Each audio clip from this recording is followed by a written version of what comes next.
கர்த்தருடைய பரிசுத்த நாமத்துக்கு ஸ்தோத்திரம். மீண்டுமாய் இந்த 3வது நாளில உங்களை சந்திப்பதில் நான் மிகவும் மகிழ்ச்சி அடைகிறேன். இந்த 2 நாட்களும் தேவன் தாமே நம்முடைய மத்தியில கிரியை செய்திருப்பார் என்று நான் விசுவாசிக்கிறேன். 2 நாட்களும் நம்ம தூரத்துல இருந்தாலும் தேவன் சமீபமா இருக்கிறாருங்கிறத நம்ம பார்க்கிறோம். நம்ம தூரத்துல இருந்தாலும் தேவனுடைய வார்த்தையின் மூலமா தேவன் நம்ம இணைக்கிறத பார்க்க முடியுது. அதற்காக நான் தேவனுக்கு நன்றி செலுத்துகிறேன். இந்த 2 நாட்களும் தேவன் தாமே உங்களோட இடைப்பட்டு நிறைய காரியங்கள்ல நமக்குள்ள ஒரு சேஞ்சஸ் உண்டாயிருக்குன்னு நான் தேவனுக்குள்ள நான் விசுவாசிக்கிறேன். இந்த 3வது நாள் கூடுகையிலையும் மீண்டுமாய் உங்களை ஒரு விசையாய் நான் வாழ்த்தி வரவேற்கிறேன். இந்த 3வது நாள் தலைப்பு என்னது அப்படின்னு சொன்னா பிரேயர், கெத்செமனே பிரேயரை பத்தி நம்ம இன்னைக்கு பார்க்க போறோம். ஆண்டவராகிய இயேசு கிறிஸ்து எப்படி கெத்செமனே தோட்டத்துல எந்த மாதிரி ஸ்ட்ரகிள்ஸை ஃபேஸ் பண்ணாரு, எந்த மாதிரி ஆண்டவராகிய இயேசு கிறிஸ்து ஜெபித்தார் என்று சொல்லி நம்ம இந்த நாள்ல நம்ம பார்க்க போறோம். அதுக்கு முன்னாடி நம்ம பிரேயர்னா என்ன அப்படிங்கிறத நம்ம தெரிஞ்சுக்கிட்டோம்னா, சோ அந்த பிரேயரோட வேல்யூ, அந்த பிரேயருக்கு எப்படிப்பட்டதான ஒரு முக்கியத்துவத்தை நம்ம கொடுக்கணுங்கிறத நம்ம புரிஞ்சுக்க முடியும். இன்னைக்கு மதியம் நான் பிள்ளைங்க ஸ்கூல்ல இருந்து வந்ததுக்கு அப்புறம் எதேச்சியா அவங்களுக்கு நான் இன்னைக்கு லஞ்ச் கொடுத்து விட்டுருந்தேன். லஞ்ச்ல அவங்களுக்கு நான் எக் ப்ரிப்பேர் பண்ணி கொடுத்துருந்தேன். ஸோ அவங்க யூஸ்வலாவே சொல்லுவாங்க, எனக்கு எக் கொடுக்காதீங்க, யாருமே ஸ்கூல்ல சாப்பிட மாட்டாங்க, என் ஃப்ரெண்ட்ஸ் சாப்பிடவே மாட்டாங்க. ஏன்னா அவங்க ஹிந்துஸா இருக்கிறனால சில நாட்கள் சாப்பிடுவாங்க, சில நாட்கள் சாப்பிட மாட்டாங்க, அப்படி ஒரு ரெஸ்ட்ரிக்ஷன் வச்சிருக்காங்க. ஸோ அவங்க சாப்பிட மாட்டாங்க, அதனால எனக்கு ஷேர் பண்ண முடியாது, எனக்கு முட்டை தராதீங்கன்னு சொல்லுவாங்க. ஆனா நான் இன்னைக்கு அதை தான் அனுப்பியிருந்தேன். அப்ப வந்த உடனே என்னோட பொண்ணு சொன்னா, என் ஃப்ரெண்ட்ஸ் யாருமே சாப்பிட மாட்டாங்க, அதனால நான் ஓப்பனே பண்ணல, அப்படின்னு நான் ரிட்டர்ன் கொண்டு வந்துட்டேன் அப்படின்னு. பையன் சொன்னா, நான் சாப்பிட்டேன், என் ஃப்ரெண்ட்ஸும் சாப்பிட்டாங்க, எப்படி சாப்பிட்டாங்க, இன்னைக்குதான் சாப்பிட மாட்டாங்களே அவங்க அப்படின்னு கேட்டேன். உடனே சொன்னா, அவன் ஃப்ரெண்டு சொன்னானா, இல்ல நான் இங்க சாப்பிட்டுக்கிறேன், ஆனா நான் வீட்டுல போய் குளிச்சிருவேன் அப்படின்னு சொன்னானா. இன்னைக்கு நம்ம அதே மாதிரிதான் நம்ம நிறைய பேரு பிரேயருங்கிறத ஆண்டவராக இயேசு கிறிஸ்து கிட்ட வருகிறது ஒரு பெரிய காரியங்கிறது நம்ம நினைச்சு பாக்குறது இல்ல. நம்ம நிறைய நேரத்துல ஆண்டவருக்கு விரோதமா நிறைய காரியங்களை நம்ம செஞ்சிருவோம். செஞ்சுட்டு நான் போய் பிரேயர் பண்ணிடலாம், இன்னைக்கு போய் பிரேயர் பண்ணி ஆண்டவரிடத்துல மன்னிப்பு கேட்டுடலாம்னு சொல்லி நம்ம நினைச்சிட்டு அதை ஒரு அசாதாரணமா நினைச்சிட்டு ஆண்டவருடைய சமூகத்துல வருவோம். ஆனா அந்த பிரேயரை ஆண்டவர் எவ்வளவு முக்கியத்துவப்படுத்தி அந்த பிரேயர் மூலமா பிதாவின் இடத்தில் அவர் எப்படியாய் பேசினார், எவ்வளவாய் நொறுக்கப்பட்டார், அந்த பிரேயர் மூலமா தேவனுக்கும் இயேசு கிறிஸ்துவுக்கும் இடையே எத்தனையான தொடர்பு இருந்துச்சு, அந்த பிரேயர் மூலமா எப்படி அவர் இந்த உலகத்துல இருக்கும்போது வலுவூட்டப்பட்டார் அப்படிங்கிறத நம்ம மறந்து போயிடுறோம். நிறைய நேரங்கள்ல நம்ம தவறு செஞ்சுட்டு, இல்ல நம்ம ஆண்டவருக்கு விரோதமான காரியங்களை பண்ணிட்டு நம்ம ஜெபித்து ஆண்டவருடைய சமூகத்துல ஒப்பு கொடுத்துடலாம்னு சொல்லி ஆண்டவருடைய சமூகத்துக்கு வரும். ஆனா அது பிரேயர் அதோட கிடையாது. தேவனோடு நம்ம இணைந்து, நம்ம 2 பேருக்கும் உள்ள, தேவனுக்கும் நமக்கும் இடையில இருக்கிற ஒரு கான்வர்சேஷன், அவரு நம்மளை புரிஞ்சுக்கணும், அவரு நம்ம புரிஞ்சுக்கணும், அப்படிப்பட்டதான ஒரு தொடர்பு, உள்ளான ஒரு ஆழமான ஒரு நம்மளுடைய இருதயத்தை ஊற்றி நம்ம ஜெபிக்கிறதுக்கு பேர் தான் பிரேயர். அதனால இந்த நாள்ல இருந்து நம்ம பிரேயருக்கு எந்த அளவுக்கு நம்ம முக்கியத்துவம் கொடுக்கிறோமோ அந்த அளவுக்கு ஆண்டவர் நம்மளோட வாழ்க்கையில ஒவ்வொரு நாளும் நம்மளை உயர்த்தி வச்சுட்டே இருப்பாரு. நம்ம பைபிள்ல வாசிக்கிறது மாதிரி நிறைய நேரத்துல இயேசு கிறிஸ்து ஜெபித்தாருன்னு என்று சொல்லி நம்ம வாசிக்கிறோம். வெறுமனே கெத்செமனே தோட்டத்துல மட்டும் இல்ல, ஆண்டவராகிய இயேசு கிறிஸ்து இந்த உலகத்துல இருந்த நாட்கள்ல எல்லா நாட்கள்லுமே தேவனோடு தனித்திருந்தாருன்னு சொல்லிதான் நம்ம பாக்குறோம். நிறைய இடத்துல பாக்குறோம். பிரேயருங்கும் போது 2 பேரோட உரையாடலும் சேர்ந்ததுதான் பிரேயர். நம்மளோட உறவை ஆழப்படுத்தி, எப்படி இயேசு கிறிஸ்துவானவர் பிதாவோடு சேர்ந்து ஜெபிக்கும் போது முழு மனதையும் ஒப்பு கொடுத்து அவரை ஃபுல்லாவே ஊற்றி அவர் யாருங்கிறத அப்படியே வெளிப்படையாய் தேவனுடைய சமூகத்துல ஒப்பு கொடுத்து தேவன் எப்படி நமக்கு காண்பித்து கொடுத்தாரோ அதே போலதான் நம்மளும் நம்மளோட வாழ்க்கையில அந்த பிரேயர்னா எப்படிங்கிறத நம்ம புரிஞ்சுக்கிட்டு நம்மளோட வாழ்க்கையில செயல்படுத்தினா நல்லா இருக்கும்னு நான் நினைக்கிறேன். அது பிரேயருங்கிறது இப்ப நம்ம போன்ல ஒரு ஒரு பர்சன் பேசுவாங்க, இன்னொரு பர்சன் பேசாமையே இருந்தா அதுல ஒரு கனெக்டிவிட்டியே இருக்காது. நம்ம பேசுவோம், ஆனா அங்கிருந்து ஒரு சிக்னலும் ஒண்ணுமே வரலன்னா அது வேஸ்ட். அப்போ பிரேயருங்கிறது அதுதான். நம்ம பேசும்போது அவரோட வார்த்தைகள் கனெக்ட் ஆகும் போதுதான் அது ஒரு அர்த்தமுள்ள ஒரு ஜெபமா இருக்கும். அந்த ஜெபத்தின் மூலமா நம்மளோட விருப்பங்களை தேவனுக்கு நம்ம தெரியப்படுத்துவோம். அந்த ஜெபத்தின் மூலமா தேவன் நம்மளை எப்படி வழிநடத்த போகிறாருங்கிறத நம்ம தெரிஞ்சுக்குவோம். அந்த ஜெபத்தின் மூலமா அவர் என்ன நம்மை கொண்டு செய்ய சித்தமா இருக்கிறார், அந்த ஜெபத்தின் மூலமா அவருடைய நோக்கம் என்னிலே எப்படி நிறைவேற போகுதுங்கிறதையும் நம்ம தெரிஞ்சுக்கணும். அப்படி ஜெபிக்கலன்னா ஒரு எம்டி வெசலா, ஒண்ணுமே இல்லாம நான் என்ன செய்வேன் என்ன பண்ணுவேன்னு ஒண்ணுமே தெரியாம ஒரு எம்டியா, ஒரு ஒன்றுக்குமே உதவாத ஒரு பாத்திரமா நம்ம செயல்பட்டு வருவோம். தோ நம்ம எல்லா காரியங்களையும் நம்ம செய்வோம் இந்த உலகத்துல. எல்லா நம்மளுடைய டே டு டே லைஃப்ல என்னென்ன காரியங்களை செய்வோமோ எல்லாமே செய்வோம். ஆனா அதுல ஒரு ஃபுல்னஸ் இல்லாம ஒரு எம்டியான ஒரு வெசல் மாதிரி நம்ம அந்த நாட்களை ஃபுல்லா நம்ம அதுல ஜீவித்து இருந்திருப்போம்.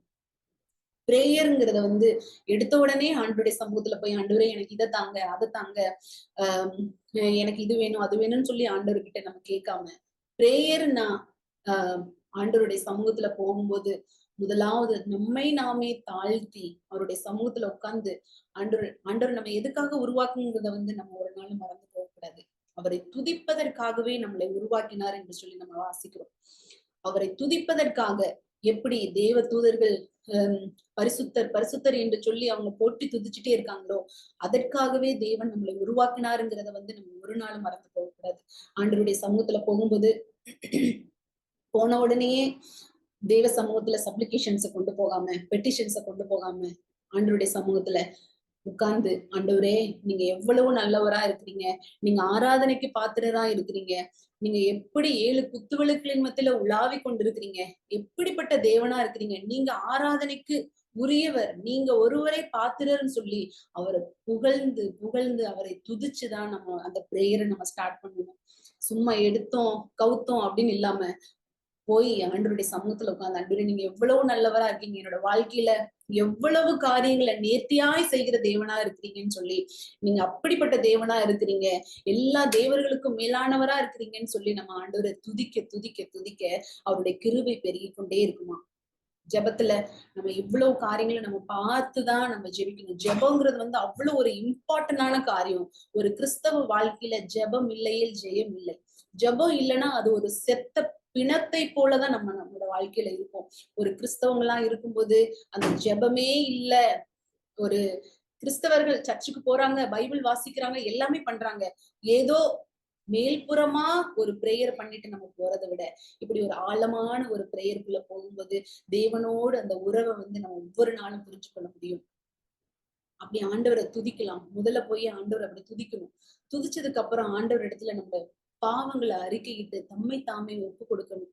ஒப்பு கொடுக்காம நம்மளுடைய பாவங்களை அறிக்கை பண்ணாம நம்ம நம்ம எல்லாமே பரிசுத்தவான்கள் போல நம்ம நேரா ஜெபத்துக்கு நம்ம போக முடியாது. நம்மை தம்மை தாமே தாழ்த்தணும். தாழ்த்தி, ஆண்டவரே என்னுடைய பாவங்களுக்காக அடிக்கப்பட்டீங்களே, என்னோட பாவங்களுக்காக நீங்க நொறுக்கப்பட்டீங்களே, நீங்க எனக்காக தானே நீங்க இவ்வளவு வேதனைகளை பட்டீங்க, இந்த கல்வாரி நாட்கள்ல போகும்போது எனக்காகவே நீங்க எல்லா காரியங்களையும் செய்யும் போது, ஆண்டவரே நான் எம்மாத்திரம் உங்களுடைய சமூகத்துல உட்காருவதுக்குன்னு சொல்லி தம்மை தாமே தாழ்த்தும் போது ஆண்டவராக இயேசு கிறிஸ்து இறங்கி வர வல்லவரா இருக்கிறார். நம்ம நேரங்களை பாக்குறோம், வீணா அலப்பி ஜெபிக்கிற நிறைய பேரை நம்ம பார்த்திருக்கோம். ஆனா தேவனுடைய சமூகத்துல வரும்போது அது இல்ல. தேவனுடைய சமூகத்துல வந்து, ஆண்டவரே நான் ஒன்றுமில்லாத பாத்திரம், நான் ஒன்றுக்குமே உதவாதவன், நான் ஒரு குப்பை ஆண்டவரே, நான் ஒரு புழு, என்னால ஒரு பிரயோஜனம் இல்ல, but still you love me Lord ஜீசஸ்ன்னு சொல்லி நம்ம வந்து நம்மளை நாமே ஒப்பு கொடுத்து நம்மளோட பாவங்களை அறிக்கை இடும்போது ஆண்டவராக இயேசு கிறிஸ்து உடனே இறங்கி வருகிறார். உடனே இறங்கி வந்து நம்ம ரட்சித்து நமக்கு என்ன தேவையோ அந்த காரியத்தை அவர் முழுமையாய் நமக்கு செய்து முடிக்க வல்லவரா இருக்கிறார். மூன்றாவதாக, நம்ம நிறைய பேர் வந்து நிறைய கிரேட்ஃபுல்லா இல்லாமே இருப்போம். நிறைய காரியங்களை வந்து நம்ம பெற்றுக்கொள்ளணும்னு நினைப்போம். ஆனா பெற்றுக்கொண்டதுக்கு அப்புறம் அதோட வேல்யூவே தெரியாம, ஆண்டவராக இயேசு கிறிஸ்து நமக்காக எவ்வளவு கஷ்டப்பட்டு அந்த காரியத்தை செஞ்சாங்கன்னு சொல்லி அதோட ஒரு கிரேட்ஃபுல்னஸ் இல்லாமயே நம்ம இருந்துருவோம். ஆண்டவருக்கு திரும்ப அதை தேங்க் பண்ணவே மாட்டோம். நம்ம நார்மலா யாராவது ஒரு பர்சன் வந்து நமக்கு ஏதாவது ஒரு சின்ன பொருள் கொடுத்தா கூட, ஒரு கிஃப்ட் கொடுத்தா கூட நம்ம உடனே சொல்லுவோம் அது தேங்க்யூ சொல்லுவோம். ஒரு சின்ன பெண் கிடைச்சா கூட நம்ம தேங்க்யூன்னு சொல்லுவோம். ஆனா ஆண்டவராக இயேசு கிறிஸ்து இருந்து நம்ம நிறைய காரியங்களை பெற்றிருக்கிறோம். நம்ம வாழ்க்கையில, நம்ம குடும்ப வாழ்க்கையில, நம்முடைய பிள்ளைகளோட வாழ்க்கையில, நம்முடைய அன்றாட தேவைகள்ல இருந்து ஆண்டவர் ஒவ்வொரு நாளும் நம்மளை போஷித்து வழிநடத்துகிறார். அதற்கும் மேலாக ஆண்டவர் தம்மை தாமே ஒப்பு கொடுத்து அவருடைய ஜீவனை நமக்கு தந்திருக்கிறார். அந்த ஜீவனை கூட நம்ம டெய்லி காலையில எழும்பும் போது நம்ம உயிரோட எழும்புறமேங்கிற அந்த கிரேட்ஃபுல்னஸ் கூட சில பேருக்கு இருக்காது. ஜெபிக்காம அப்படியே அவங்களோட வேலைகளை தொடங்கி அப்படியே போயிடுவாங்க. ஆனா நம்ம கிறிஸ்தவங்க தான். நம்மளுடைய வேலைகள் அதிகமா இருக்கும். நைட் லேட்டா தூங்கிருவோம். காலையில எழும்பும் போது தேவனுடைய சமூகத்துல நம்மளால உட்கார முடியாது. அந்த டே டு டே லைஃப்ல நம்ம என்ன பண்ணணுமோ அதை ஸ்டார்ட் பண்ண ஆரம்பிச்சிடணும். சோ ஆண்டவராக இயேசு கிறிஸ்து நமக்காக வெயிட் பண்ணிட்டே இருப்பாரு. என்னுடைய பிள்ளை வராதான்.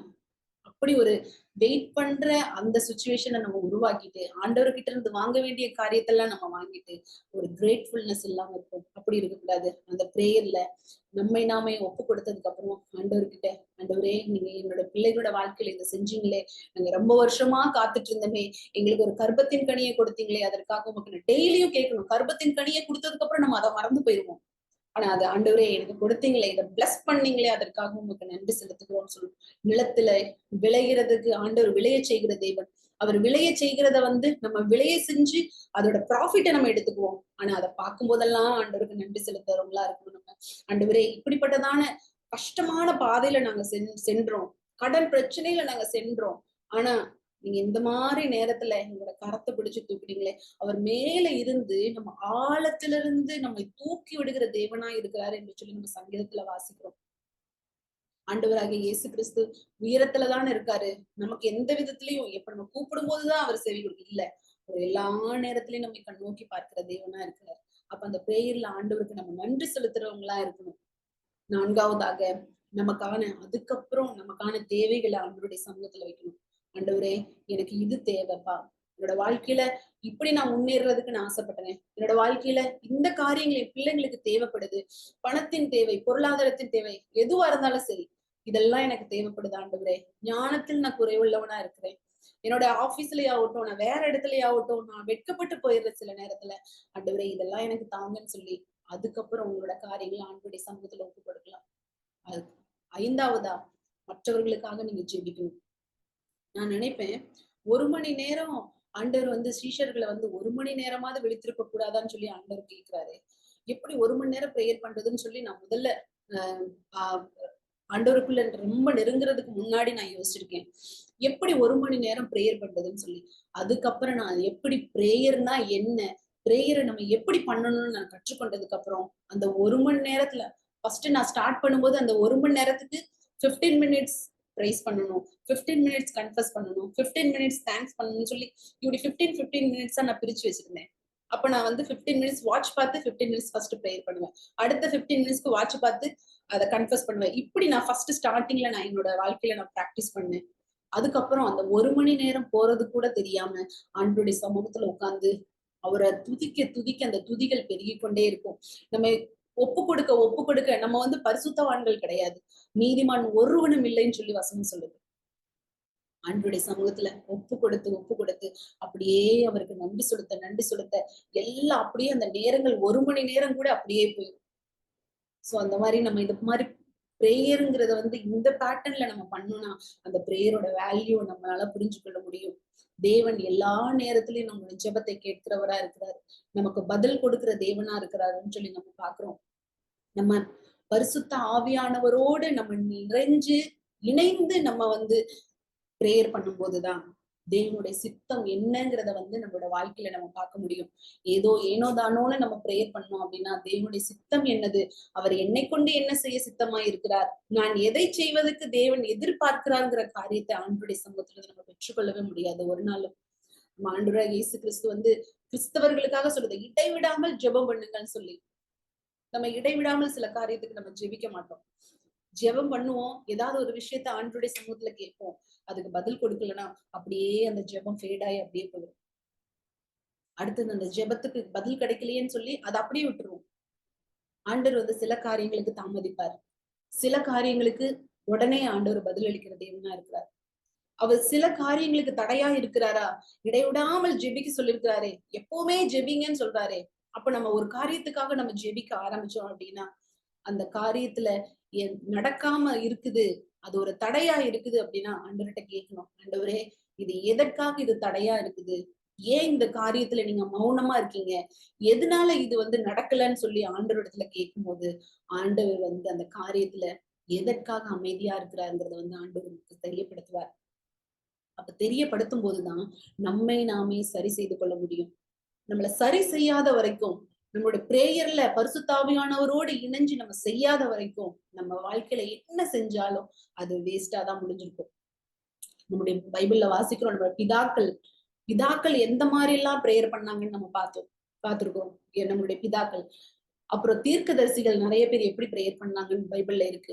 சங்கீதக்காரர்கள் எப்படி பிரேயர் பண்ணாங்கன்னு இருக்கு. அப்போஸ்தலர்கள் எப்படி பிரேயர் பண்ணாங்கன்னு இருக்கு. அதுவும் இல்லாம இப்ப நம்ம பார்க்க போறது இயேசு கிறிஸ்து எப்படி எல்லாம் பிரேயர் பண்ணாருன்னு சொல்லி நம்ம பாக்குறோம் பைபிள்ல நிறைய இடத்துல. தேவன் இயேசு கிறிஸ்து அவருக்காக மட்டுமே கடைசியா கெத்சமனே போகும்போதுதான் அவருக்காக பிரேயர் பண்றாரு. அது வரைக்கும் தேவனோடு அவர் உரையாடும் போதெல்லாம் அவர் எல்லா சூழ்நிலைகளையும் ஃபேஸ் பண்ணாரு. கஷ்டமான சூழ்நிலைகளை ஃபேஸ் பண்ணாரு. எல்லா சூழ்நிலைகளையும் ஃபேஸ் பண்ணும்போதும் ஆண்டவராக இயேசு கிறிஸ்து அவருக்காக மட்டுமே இல்லாம சீஷர்களுக்காக சில நேரத்துல பிரேயர் பண்ணாங்க, மற்றவர்களுக்காக சில நேரத்துல ஜெபித்தார்.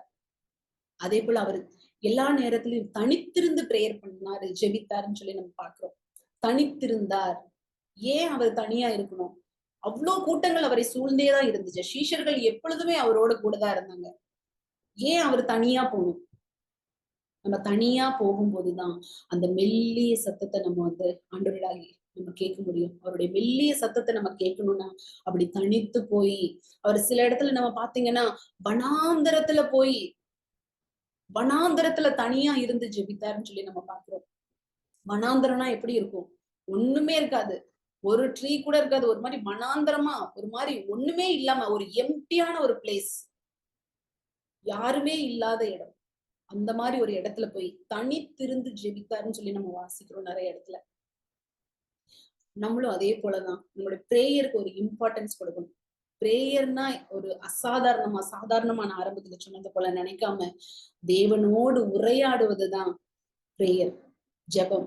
அந்த ஜெபம் நம்மளோட வாழ்க்கையில ஒரு பெரிய முக்கியத்துவம், ஒரு ஊன்றுகோல், அதுதான் நமக்கு ஒரு பில்லர் அப்படிங்கறத நம்ம ஒரு நாளுமே மறந்து போகக்கூடாது. ஆண்டவராகிய இயேசு கிறிஸ்துவுக்கு எல்லாமே இருந்துச்சு. பிதாவாகிய தேவனானவர் எல்லாமே அவருக்கு கொடுத்திருந்தார். அதிகாரத்தை கொடுத்திருந்தார், அற்புதங்களை செய்வதற்கு எல்லா ஃப்ரீனஸ கொடுத்திருந்தாரு. அவருக்கு எதுவுமே தடை இல்லை. எல்லாமே அவர் பிதாவிடத்திலிருந்து பெற்றுக்கொண்டவராதான் இருந்தார். ஆனாலும் அவர் பிதாவுடைய சமூகத்துல போனார். ஏன்னா அவங்க கிட்ட இருந்துதான் அந்த கைடன்ஸ் வரும். அவர்கிட்ட இருந்துதான் எல்லா காரியங்களையும் அவர் பெற்றுக்கொண்டு அங்க பிரதிபலிக்க முடியும். நம்ம உலகத்துக்கு வந்துட்டோம், உலகத்தோட ஒட்டி இருக்கலாம்னு சொல்லி ஆண்டவராக இயேசு கிறிஸ்து இருக்கல. உலகத்தில் இருந்தாலும் அவர் தேவனோடு பேசிக் கொண்டிருந்தாருன்னு சொல்லிதான் நம்ம வேதத்துல வாசிக்கிறோம். நிறைய இடத்துல சோர்ந்து போகாமல் ஜெபிங்கன்னு சொல்லி வசனம் சொல்லுது. லூக்கால கூட நம்ம வாசிக்கணும், சோர்ந்து போகாமல் ஜெபிங்கன்னு சொல்லி. சோர்ந்து போக கூடாது. நிறைய நேரத்துல சோர்ந்து போயிடும். நமக்கு நான் சொன்னது போல ஆன்சர் வரல அப்படின்னா சோர்வு நமக்குள்ள. அப்படி சோர்ந்து போகாமல் பிரேயர் பண்ணுங்க. பிரேயரை குறிச்சு இப்படி நிறைய காரியங்கள் நம்ம பைபிள்ல நம்ம பாக்குறோம். சோர்ந்து போகாமல் ஜெபிக்கணும். ஆண்டவர் நம்ம பிள்ளைங்களுக்கு நம்ம சொல்லி கொடுக்குறோம். நம்ம எப்படி சொல்லி கொடுக்குறோம்? சாப்பிடும்போது நீங்க கண்டிப்பா பிரேயர் பண்ணணும், படிக்கும்போது பிரேயர் பண்ணுங்க, வெளியே போகும்போது பிரேயர் பண்ணுங்க. இதெல்லாம் நம்ம எங்கிருந்து கற்றுக்கொண்டோம்? ஆண்டவராக இயேசு கிறிஸ்து இடத்துல இருந்து தான் நம்ம கற்றுக்கொண்டோம். ஏன்னா ஆண்டவராக இயேசு கிறிஸ்து இந்த உலகத்துல இருக்கும்போது அப்படிப்பட்டதான காரியங்களை தான் செஞ்சார். ஆண்டவராக இயேசு கிறிஸ்து பொது இடங்கள்லயும் பிரேயர் பண்ணாரு, ராப்போஜனம் கொடுக்கும் போதும் அங்க பிரேயர் பண்ணாரு. மக்களுக்கு 5000 பேருக்கு ஆண்டவர் அப்பங்களையும் மீன்களையும் கொடுக்கும் போதும் அதையும் ஆண்டவர் ஸ்தோத்திரம் பண்ணி தான் விட்டு கொடுத்தாரு. இப்படி சாப்பிடுறதுக்கு முன்னாடி பிரேயர் பண்றது, வெளியே போறதுக்கு முன்னாடி, ஒரு ஊழியத்துக்கு போகிறதுக்கு முன்னாடி, நிறைய இடத்துல பிரசங்கிக்க போறதுக்கு முன்னாடி அவர் தனித்திருந்து ஜெபித்தாருன்னு சொல்லி நம்ம வேதத்துல வாசிக்கிறோம். அதே போல மக்களை குணப்படுத்துறதுக்கு முன்னாடி, நிறைய மிராக்கிள் செய்யறதுக்கு முன்னாடி ஆண்டவராகிய இயேசு கிறிஸ்து ஜெபித்தார் என்று சொல்லி நம்ம வேதத்துல வாசிக்கிறோம். அவர் அநேக நேரத்துல தனக்காக ஜெபிக்காம மற்றவர்களுக்காகவும் ஜெபித்தார். அவர் எல்லாத்தையும் சரியா செஞ்சா கூட தேவனுடைய சமூகத்துல உட்கார்ந்தார். நம்மளோட வாழ்க்கையில நம்ம நிறைய காரியங்களை நம்ம சரியா செய்யறது இல்லை. அதே போல ஜெபத்திலையும் நம்ம உட்கார்றது கிடையாது. அவர் எல்லாவற்றையும் சரியாய் செய்தால் கூட அவர் அந்த நன்றி அறிதலோடு, அந்த உருக்கத்தோடு ஆண்டவருடைய சமூகத்துல அவர் உட்கார்ந்து நம்ம பாக்குறோம். யோவான்ல கூட நம்ம வாசிக்கலாம். யோவான்ல கூட 8வது அதிகாரம் 38வது வசனத்துல நம்ம வாசிக்கிறோம், நான் என் பிதாவினிடத்தில் கண்டதை சொல்லுகிறேன், நீங்களும் உங்கள் பிதாவினிடத்தில் கண்டதை செய்கிறீர்கள் என்கிறார். அப்படின்னா என்ன? ஆண்டவராக இயேசு கிறிஸ்து பிதாவினிடத்தில் என்ன பெற்றுக்கொண்டாரோ, பிதாவினிடத்திலிருந்து என்ன கைடன்ஸ் வருதோ அந்த நல்ல காரியங்களை வந்து இந்த உலகத்துல பிரதிபலிச்சார். நாமளோ நம்முடைய பிதாக்கள் பழைய ஏற்பாட்டின் காலத்துல என்னெல்லாம் அவங்க செஞ்சாங்களோ, என்னென்ன கெட்ட காரியங்களை செஞ்சாங்களோ அதையும் நம்ம சேர்த்து ஃபாலோ பண்ணிட்டு இருக்கோம் அப்படிங்கறதுதான் அங்க சொல்றாங்க. நீங்களோ உங்கள் பிதாவினிடத்தில் கற்றுக்கொண்டதை செய்கிறீர்கள்னு சொல்றாங்க. அதே 5வது யோவான்ல 5வது அதிகாரம் 19வது வசனத்துல பாத்தீங்கன்னா, மெய்யாகவே மெய்யாகவே நான் உங்களுக்கு சொல்லுகிறேன், பிதாவானவர் செய்ய குமாரன் காண்கிறது எதுவோ அதையே அன்றி வேறொன்றையும் தாமாய் செய்ய மாட்டாராம். அவர் காடு கிட்ட இருந்து என்ன வருதோ அது மட்டும்தான். கிழிச்ச கோடுக்கு ஒரு ஸ்டெப்பு கூட தாண்ட மாட்டார். அவர் என்ன சொல்றாரோ அதை மாத்திரம்தான் செஞ்சார். அது அவர் எவைகளை செய்கிறாரோ அவைகளை குமாரனும் அந்தபடியே செய்கிறார்னு சொல்லி நம்ம வாசிக்கிறோம். பிதாவான தேவன் என்ன விரும்பினாரோ அதை அப்படியே அவர் பிரதிபலிச்சாருன்னு சொல்லிதான் நம்ம வேதத்துல நம்ம வாசிக்கிறோம். அவரோட பலத்திலேயோ அவரோட அதிகாரத்திலேயோ அவருக்கு கண்டிப்பா கொடுக்கப்பட்டிருந்துச்சு, அதிகாரம் கொடுக்கப்பட்டிருந்துச்சு, அவருக்கு ஃபுல் பலத்தோட செய்யறதுக்கு கொடுக்கப்பட்டிருந்துச்சு. ஆனாலும் அவர் செய்யல.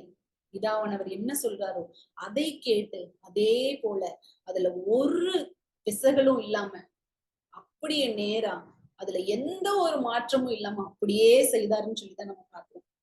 நம்ம இந்த காலத்துல நம்மளுடைய பிள்ளைகள் நம்மளுடைய வார்த்தைகள் நம்ம கேட்கறது கிடையாது. நிறைய பேரு நிறைய பெற்றோர்களுக்கு கீழ்ப்படியாம இப்படி ஆயிடுச்சு அப்படி ஆயிடுச்சுன்னு சொல்லி நிறைய பிரேயர் ரிக்வஸ்ட் அனுப்புவாங்க. நிறைய பேரு அந்த பிள்ளைகளால கஷ்டமா இருக்கு எங்களுக்கு, பிள்ளைகளை எங்களால சமாளிக்கவே முடியலன்னு சொல்லி நிறைய பேரண்ட்ஸ் வந்து கம்ப்ளைண்ட்ஸ். அவங்க ஏன்னா நம்மளோட பிள்ளைகள் வந்து டெக்னாலஜி வேர்ல்டு, இது வந்து டெக்னாலஜி உங்களுக்கு எல்லாம் தெரியாது, இது இப்படிதான் இருக்கும் அப்படின்னு சொல்லி அப்படிதான் இருக்கும். ஆனா தேவ பயம் இல்லாம தேவனுடைய சமூகத்துல பிதாவானவர் என்ன கற்றுக் கொடுத்தாரோ அதை குமாரன் செய்தார். அதே போல நம்முடைய தாய் தகப்பன் கற்றுக் கொடுக்கறத பிள்ளைகள் செய்யணுங்கிறத அத அவங்க மறந்து போயிடுறாங்க. சில நேரம் அவங்க ராக்கெட் ஸ்பீட்ல போவாங்க, அவங்கள ஸ்டாப் பண்ணவே முடியாது. ஆனா ஒண்ணுமே இல்லாம உடஞ்சு திரும்பி வரும்போது ஒரு மாட்டு வண்டி போல ஒரு கால வண்டியை போல மெதுவா வருவாங்க. அவங்கள எல்லாம் உடைஞ்சு போய் எல்லாத்தையும் இழந்து போய் ஒண்ணுமே இல்லாம ஒரு வெறுமையாய் திரும்பி வருவாங்க. ஏன்னா அவங்களோட லைஃப்ல பிரேயர் இல்ல, ஒரு கீழ்ப்படிதலின் ஆவி இல்ல.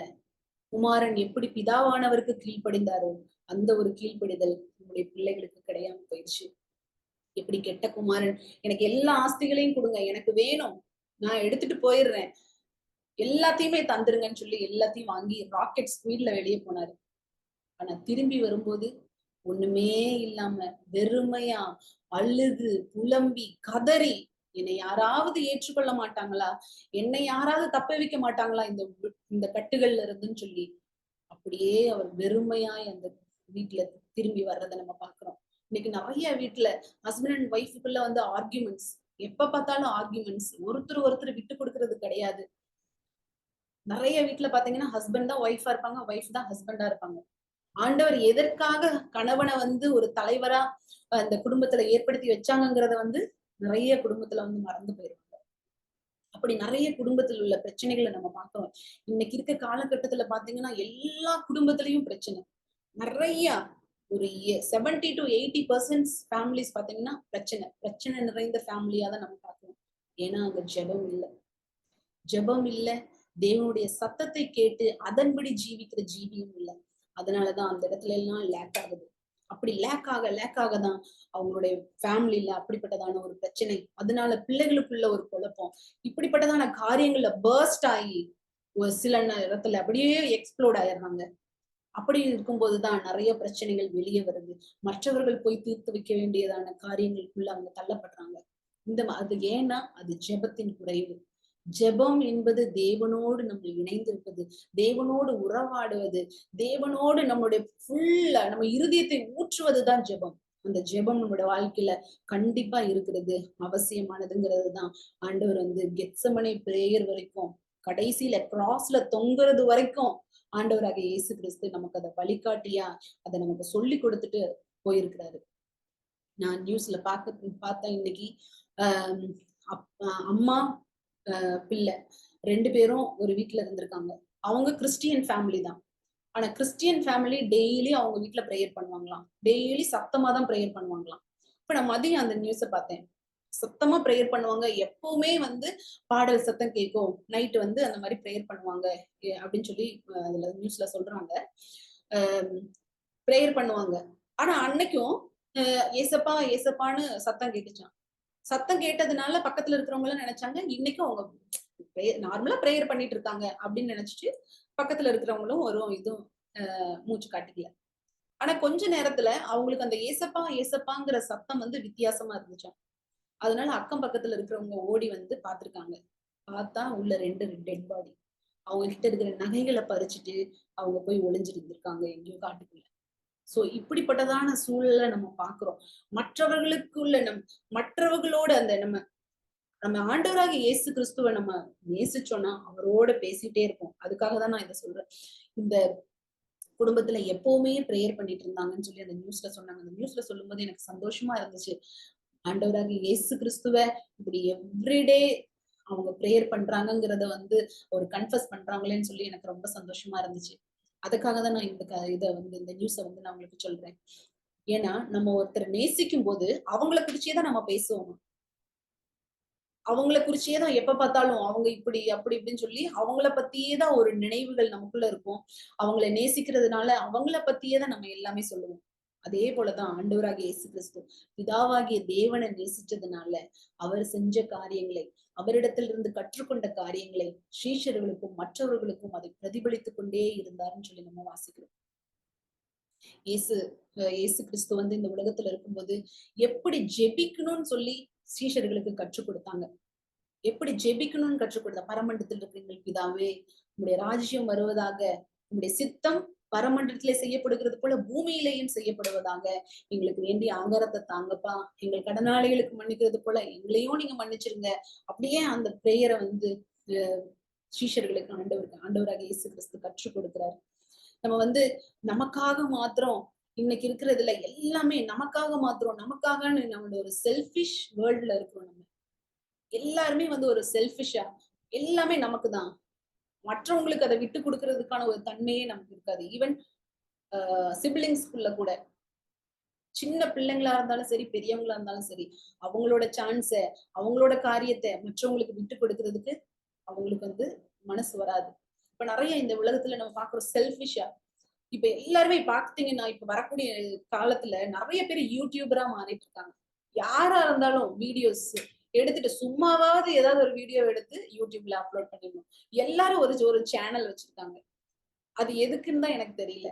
அப்படி வச்சு அதுல ஒரு யூடியூபர் ஆகணும், நம்ம இப்படி ஆகணும் அப்படி ஆகணும்னு ஏதாவது ஒண்ணு கஷ்டமான காரியங்கள் ரோட்ல நடந்திருக்கும். அத வீடியோ எடுத்து போஸ்ட் பண்ணி அதுல நிறைய வியூஸ் கொண்டு வருவாங்க. இப்படி நிறைய காரியங்களை நம்ம இந்த உலகத்துல நம்ம பாக்குறோம். அவங்க ஆபத்தான சூழ்நிலையில கிடந்தா கூட அத ஒரு போட்டோ எடுத்து ஒரு வீடியோ எடுத்து யூடியூப்ல அப்லோட் பண்ணி விட்டுருவாங்க. இப்படி எல்லாருமே ஒரு செல்ஃபிஷான வேர்ல்ட்ல நம்ம இருக்கிறனால மற்றவர்களை குறிச்சு ஒரு கரிசனை இல்லாம, மற்றவர்களை குறித்து ஒரு தாகம் இல்லாம நமக்காக மாத்திரம் அப்படிங்கறதுனால அப்படின்னு நம்ம ஜெபித்துட்டு இருக்கோம். ஆனா தேவன் அப்படி செய்யல. யோவான்ல நீங்க வாசிச்சீங்கன்னா ஆண்டவர் வந்து மற்றவர்களுக்காக ஜெபித்தார், அவர்களுக்காக ஸ்தோத்திரம் பண்ணினார்னு சொல்லி நம்ம நிறைய வசனத்துல நம்ம வாசிக்கிறோம். அதே போல ஆண்டவர் நான் சொன்னது போல அவர் வந்து உபவாசித்து ஜெபித்தார், தனித்து ஜெபித்தார் என்று சொல்லி நம்ம வாசிக்கிறோம். ஒரு லாசருவை பாத்தீங்கன்னா லாசருவை உயிர்த்தல வைக்கும் போது ஆண்டவராகிய இயேசு கிறிஸ்து உடனே வந்து அந்த கல்லை நவுத்துங்க அப்படின்னு சொல்லி ஆண்டவர் வந்து லாசருவை வெளியே வான்னு சொல்லியிருக்கலாம். ஆனா ஆண்டவர் என்ன பண்ணார்? இயேசு கிறிஸ்து என்ன பண்ணார் அந்த டைம்ல? மற்றவர்கள் பார்க்கும்படியாக, அவர்களுடைய விசுவாசம் பலப்படும்படியாக எல்லா அதிகாரங்கள் கொடுக்கப்பட்டிருந்தாலும் அவருடைய கரத்துல அண்ட் இயேசு கிறிஸ்து சொல்லுவாரு, கற்களை புரட்டுங்கன்னு சொல்லுவாரு, எடுத்து போடுங்கன்னு சொல்லுவாரு. அவங்க எடுத்து போட்ட உடனே ஆண்டவராக இயேசு கிறிஸ்து பொது இடங்கள்லயும் ஜெபித்தார் என்று நம்ம பார்க்கிறோம். பிதாவே, நீர் எனக்கு செவி கொடுத்தபடியினால் உண்மை ஸ்தோத்திரிக்கிறேன். அவர் செவி கொடுக்கிறாரு, இவருக்கு தெரியுது. நம்ம பிரேயர் பண்ணும்போது ஆண்டவர் நமக்கு செவி கொடுக்கிறாருன்னு நமக்கு தெரியுதா இன்னைக்கு?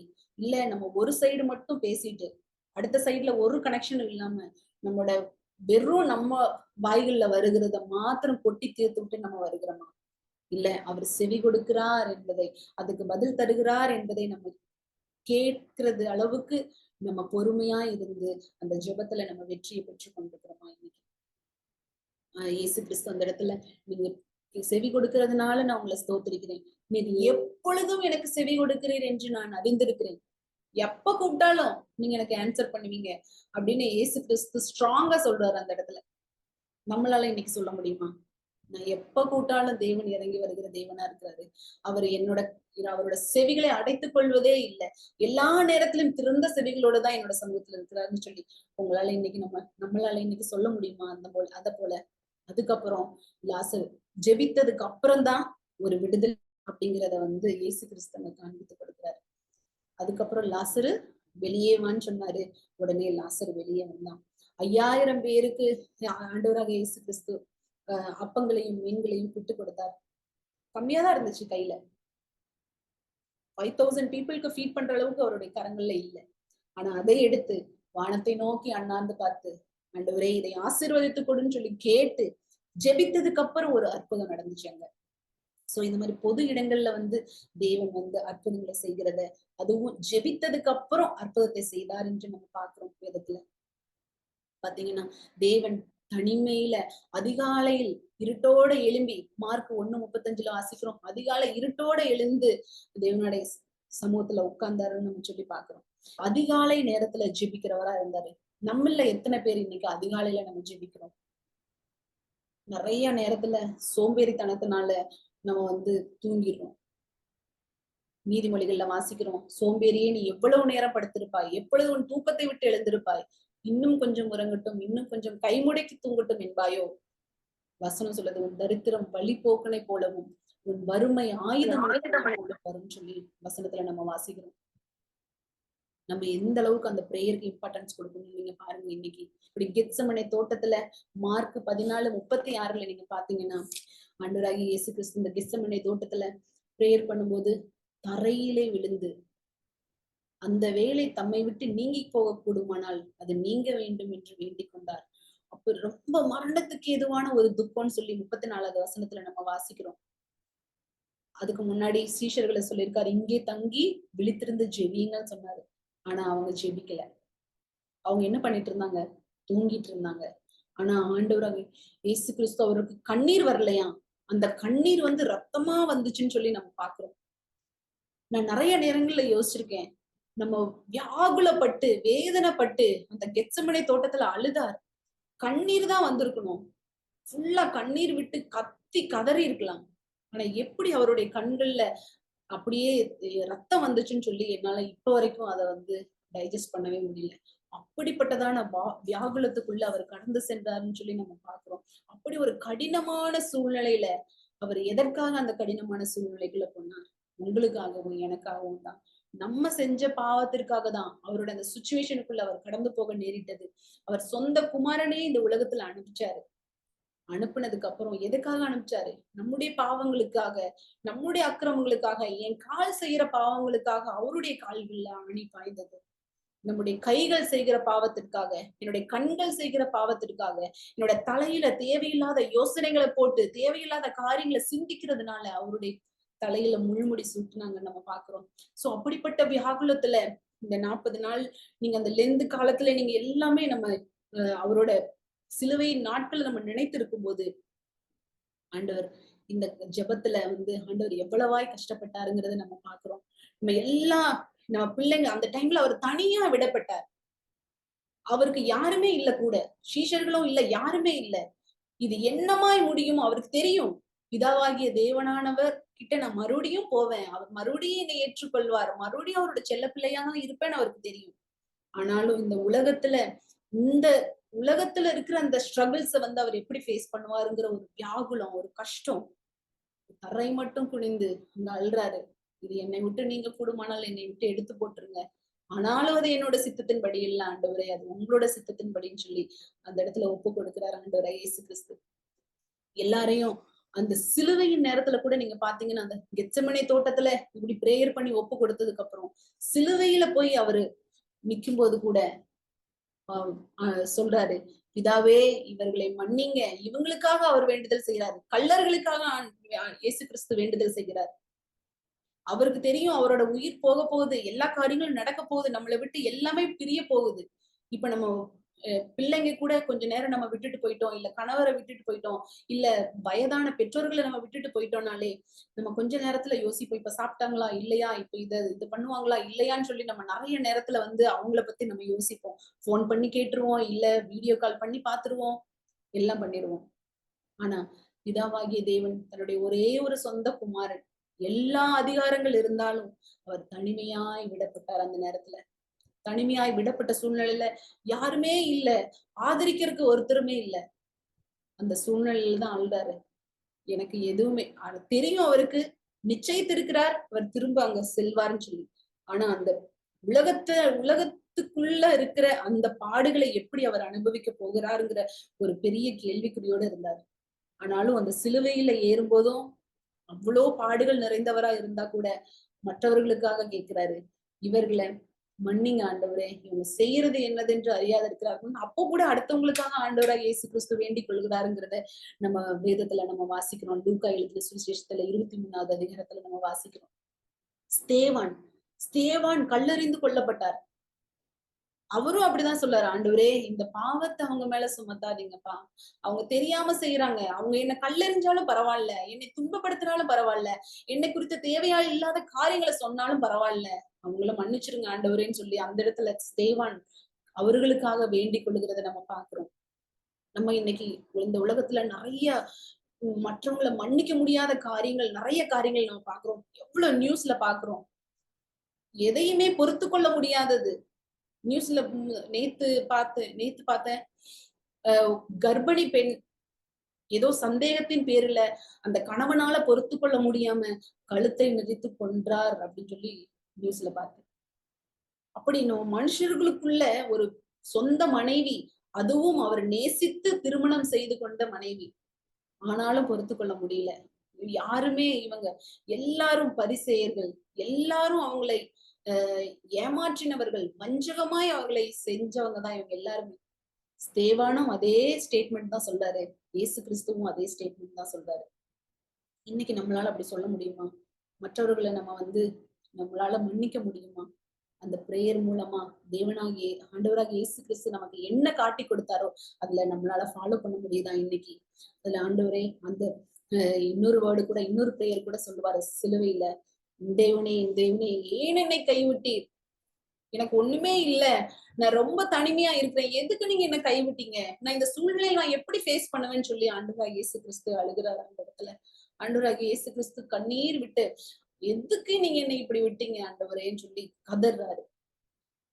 ஏசாயா தீர்க்கதரிசியிலேயே நம்ம வாசிக்கிறோம், அவர் நமக்காக நொறுக்கப்பட்டார், நம்முடைய அக்கிரமங்களுக்காக அவர் காயப்பட்டாருங்கிறதெல்லாம் முன்னாடி தீர்க்கதரிசிகள் எழுதி வைத்த அந்த காரியங்கள் வந்து இப்போ இந்த நேரத்துல நிறைவேறி கொண்டிருக்கிறது. அப்படி ஆண்டவராகிய இயேசுக்கு சிலுவையில கூட மற்றவர்களுக்காக ஜெபித்ததை நம்ம பாக்குறோம். அவருக்காக போராடி ஆண்டவராகிய இயேசு கிறிஸ்து பிதாவின் இடத்துல வேண்டிக் கொள்ளுகிறத நம்ம பாக்குறோம். மூணாவது கடைசியா அந்த கிராஸ்ல சொல்றாரு, என்னோட ஆவியை உங்களோட கரத்துல ஒப்பு கொடுக்கிறேன். எதனால, எப்படி ஒரு ஒரு கான்பிடென்ட்டோட அவர் சொல்றாரு. இன்னைக்கு நம்ம மரிச்சு போறோம், இன்னைக்கோட நம்மளோட லைஃப் முடிஞ்சிச்சு அப்படின்னா நம்மளோட சிந்தனைகள்ல என்னெல்லாம் வரும்? ஐயோ நம்மளோட பிள்ளைகளோட படிப்பு என்ன ஆகும், அவங்கள நம்ம எப்படி கரை சேர்ப்போம், அவங்க பிள்ளைக்கு இன்னும் கல்யாணம் பண்ணி விடாம வச்சுட்டோமே, இப்படி நம்ம நிறைய காரியங்கள் நம்ம யோசிப்போம். உயில் எழுதி வச்சிருக்கோம், இதை யாருக்கிட்ட கொடுப்போம், பணம் எல்லாம் இங்க இருக்குது, இப்படி நிறைய விஷயங்கள் நம்மளுடைய யோசனைகள் வர்றது அது நல்லதுதான். ஆனா நமக்கும் தேவனுக்கும், நான் இன்றைக்கு மரித்து போனால் என் தேவனோடு இணைந்திருப்பேனாங்கிற ஒரு கான்பிடன்ஸ் நமக்குள்ள இருக்கணும். அப்படி ஒரு ஜீவியம் இல்ல. இயேசு கிறிஸ்து வந்து எப்படி பிதாவாகிய தேவனிடம் என்னோட ஆவியை உங்களுடைய கரத்துல ஒப்பு கொடுக்கிறேன், நீங்க உங்களுடைய சித்தத்தின்படி என்ன செய்யுங்க, வேற எதுவுமே எனக்கு வேண்டாம் அப்படின்னு ஆண்டவராக இயேசு கிறிஸ்து அப்படியே பிதாவின் இடத்துல ஒப்பு கொடுக்கறத நம்ம பாக்குறோம். கெத்செமனே தோட்டத்துல அவரோட சித்தத்தின்படி என்னை ஒப்பு கொடுங்கன்னு சொல்லி அவர் ஒப்பு கொடுக்கிறார். தம்மை தாமே வெறுமையாக்கி தாழ்த்தி ஒப்பு கொடுக்கிறாருங்கிற நம்ம பாக்குறோம். நம்ம பைபிள்ல நிறைய இடத்துல வாசிக்கிறோம், நீங்க ஒண்ணுக்கும் கவலைப்படாதீங்க, எல்லாவற்றையும் குறித்து உங்கள் வேண்டுதலினாலும் ஜெபத்தை அவர்கிட்ட ஏறிடுங்கன்னு சொல்லி நம்ம வாசிக்கிறோம். அதே போல உபத்திரவப்படுகிறவனை அற்பமாய் எண்ணாதீங்க, அவங்கள அருவருக்காதீங்க. தம்முடைய முகத்தை அவனுக்கு மறைக்காமல் இருந்து தம்மை நோக்கி கூப்பிடுகிற அவனுக்கு அந்த கூப்பிடுதலை கேட்கிறவரா இருக்கிறார். நம்ம யாரா இருந்தாலும் சரி, இன்னைக்கு நம்ம எப்பேற்பட்டவங்களா இருந்தாலும் சரி, ஆண்டவர் சொல்றாரு, ஆபத்து காலத்துல என்னை நோக்கி கூப்பிடு, நான் உன்னை விடுவிப்பேன், நீ என்னை மகிமைப்படுத்துவாய்ன்னு சொல்லி நம்ம வாசிக்கிறோம்.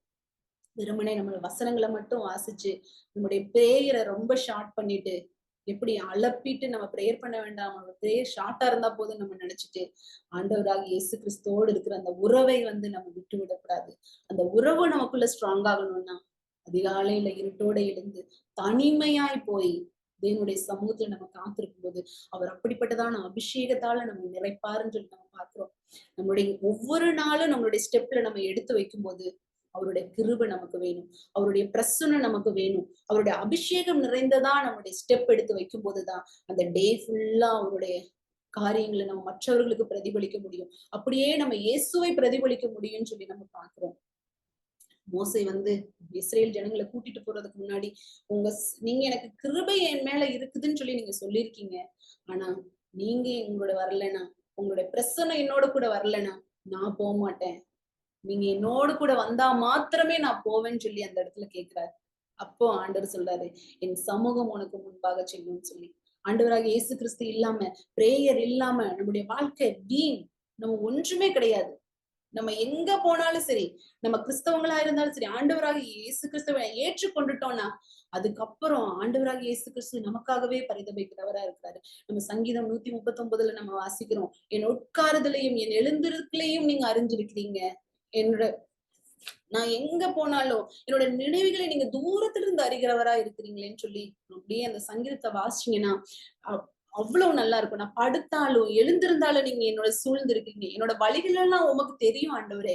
உமக்கு மறைவானது எதுவுமே இல்லைன்னு சொல்லி நம்ம வாசிக்கிறோம். விடிய காலத்து செட்டைகளை எடுத்து சமுத்திரத்தின் கடையாந்திரங்களை போல தங்கினாலும் நீங்க அங்கேயும் இருக்கிறீங்க. அங்கேயும் உங்க காரம் வருதுன்னு சொல்லி நம்ம வாசிக்கிறோம். உங்க ஆவிக்கு மறைவான எங்க போவேன் ஆண்டவரே? உங்களுடைய சமூகத்துக்கு விட்டுட்டு நான் எங்க ஓடுவேன்? எங்கேயுமே வர முடியாது. எல்லா நேரத்திலையும் நான் எங்க போனாலும் எங்க சுத்தினாலும் உங்களுடைய சமூகத்துல மாத்திரம்தானே ஆண்டவரே என்னால வந்து விட முடியும். எப்படி ஆண்டவராக இயேசு கிறிஸ்து இந்த உலகத்துல அவ்வளவு பாடுகளை பட்டாலும் கடைசி நேரத்துல அவருடைய சமூகத்துல வந்து விழுறாரு. நிறைய நேரத்துல அவர் பிரேயர் பண்ணாரு. ஆனாலும் அவருடைய கடைசி நிமிஷமும் பிதாவாகிய தேவனுடைய சமூகத்துலதான் வர வேண்டியது இருந்துச்சு. இன்னைக்கு நீங்களும் நானும் பிரேயர் பண்ணாம நம்முடைய வாழ்க்கையில ஆண்டவராகி இயேசு கிறிஸ்து விட்டு தூரமா போயிட்டோமா? நம்ம எங்க போனாலும் பரவாயில்ல, ஆண்டவரே நான் இன்னைக்கு உங்களுடைய சமூகத்துல, ஒருவேளை நம்ம இன்னைக்கு இதுதான் தேவனுடைய சான்ஸ், இன்னைக்குதான் ஆண்டவர் வந்து ஒரு ஒரு பாயிண்ட் ஆஃப் ஒரு பாயிண்ட வச்சிருக்கிறாரு, இன்னைக்குதான் நம்ம ஒரு ஸ்டெப் அவுட் பண்ணணும் அப்படின்னா அதை நம்ம இன்னைக்கே பண்றதுக்கு நம்ம தயார்படுவோம். நம்மை நாமே ஒப்பு கொடுப்போம். எப்படி ஆண்டவராக இயேசு கிறிஸ்து கடைசி நிமிஷத்துலயும் என்னோட ஆவியை உங்களோட ஒப்பு கொடுக்கிறேன், ஆனாலும் இந்த பாத்திரம் என்ன நீங்க விட்டு போனால் நீங்க போட்டுட்டோம், இல்லைன்னா நம்முடைய சித்தத்தின்படி செய்யுங்க. இன்னைக்கு நம்முடைய வாழ்க்கையில எல்லாரும் ஆண்டவருடைய சமூகத்துல ஒரு நிமிஷம் ஒப்பு கொடுக்கலாமா? ஆண்டவரே என்னுடைய சித்தத்தின்படி அல்ல ஆண்டவரே, உங்களுடைய சித்தத்தின்படி என்னை வழிநடத்துங்க. வசந்த ஒளிப்பிடத்திலே நான் உண்டாக்கப்பட்டு பூமியின் தாழ்விடங்களை விசித்திரமாய் வினோதமா நான் உருவாக்கப்பட்ட நேரத்திலையும் நீங்க என்ன பார்த்திருக்கிறீங்க, என் மேல கண்ணோக்கமா இருந்திருக்கீங்க, உமக்கு மறைவானது எதுவுமே இல்லைன்னு சொல்லி நம்ம வேதத்துல வாசிக்கிறோம். இன்னைக்கு ஆண்டவராக இயேசு கிறிஸ்துவிட நம்ம நம்மளை நாமே ஒப்பு கொடுக்கலாமா? ஆண்டவரே இந்த நேரத்துல எல்லாரையும் உங்களுடைய சமூகத்துல நாங்கள் ஒப்பு கொடுக்கிறோம். எங்க எல்லாரையும் தரை மட்டும் தாழ்த்துக்கிறோம். ஆண்டவரே கெத்செமனே தோட்டத்துல நீங்க எப்படி பிரேயர் பண்ணி முழுமையாய் ஒரு அபிஷேகத்தோடு ஒரு உறுதியாய் நீங்க உங்களுடைய ஆவியை ஒப்பு கொடுத்தீங்களோ அதே போல இன்னைக்கு நாங்க எல்லாரும் ஆண்டவரே உங்களுடைய சமூகத்துல எங்களை சமர்ப்பிக்கிறோம். நீங்களே உங்களுடைய சித்தத்தின்படி எங்களை வழி நடத்துங்கன்னு நாங்க ஜெபிக்கிறோம். எங்களுடைய சித்தத்தின்படி அல்ல ஆண்டவரே, எங்களுடைய சித்தம் எங்களை வேற வழியா எங்களை கொண்டு செல்லும். ஆனால் உம்முடைய சித்தத்தின்படி நீங்க எங்களை வழிநடத்த போகிற தயவுக்காக உமக்கு நன்றி செலுத்துகிறோம். ஆண்டவரே எங்க எல்லாரையும் வெறுமையாக்கி உண்மை தாழ்த்தி ஒப்பு கொடுக்கிறோம். உங்களுடைய அபிஷேகத்தை பெற்றுக்கொண்டு உங்களுடைய பிரசன்னத்தை பெற்றுக்கொண்டு ஒவ்வொரு நாளும் நாங்கள் கடந்து செல்வதற்கு எங்களுக்கு உதவி செய்யுங்கன்னு நாங்கள் ஜெபிக்கிறோம். நீங்க அப்படியே செய்ய போகிற தயவுக்காக உமக்கு நன்றி. இயேசுவின் நாமத்தில் பிதாவே, ஆமென்.